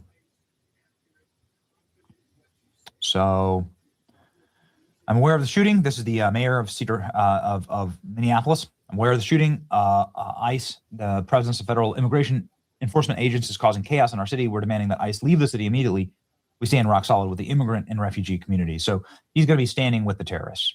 Got it? Okay, so they're in favor of the terrorists. They're standing with the terrorists. the woman is deceased. It is actually the politicians who called ICE Gestapo who need to be residing in disgrace. A mob has now formed at the shooting scene. And if you don't want to get shot, then maybe don't attack ICE. Somali bootlicking Mayor Jacob Fry said ICE raids will get someone killed. Well, yes, the terrorists who rammed ICE vehicles. Kristi Noem explained this. She's at an event in Texas, and she commented on this. I'll leave you with Kristi Noem's comments right here. There, you asked about a shooting that we just had in Minneapolis, Minnesota. It was an act of domestic terrorism. What happened, it was our ICE officers were out in an enforcement action. They got stuck in the snow because of the adverse weather that is in Minneapolis. They were attempting to push out their vehicle, and a woman attacked them and those surrounding them and attempted to run them over and ram them with her vehicle. An officer of ours acted quickly and defensively shot to protect himself and the people around him. And my understanding is that she was hit and is deceased. We're continuing to gather more information, but this goes to show the assaults that our ICE officers and our law enforcement are under every single day. These vehicle rammings are domestic acts of terrorism. We're working with the Department of Justice to prosecute them as such. We will continue to protect our ICE officers and in cooperation with other law enforcement agencies as well. You've seen me in the last couple of days deploy over 2,000 more officers to the Minneapolis area. And in the last 2 days, we've arrested hundreds and hundreds of dangerous criminals, not just fraudsters who stole from the American people billions of dollars and put it in their pockets and enriched their friends from overseas and themselves, but also individuals who committed acts of murder and rape and trafficking and drug exploitation and child exploitation. So we're going to continue to do our work. Wow. Wow, wow, wow. Yep, fine to go. Okay, well, we'll get some more information here later on. See what Fox is airing it right now, you guys. They've been having it on for, I think, over an hour. So I'm glad I got home on time so we can have 2 shows today with a lot of news going on. So we've got 2 dogs to play tonight. I played that one video at 16. So that's 3. And the YouTube lady, we'll play all that later. So have a good few hours and see you back here in a little bit. Bless everybody. Love all. Please hit the like. Stay safe, stay strong, faith. Never give up. I lost my sign again. Signing off for now for a few bit. Chico Nude. See you in a little bit.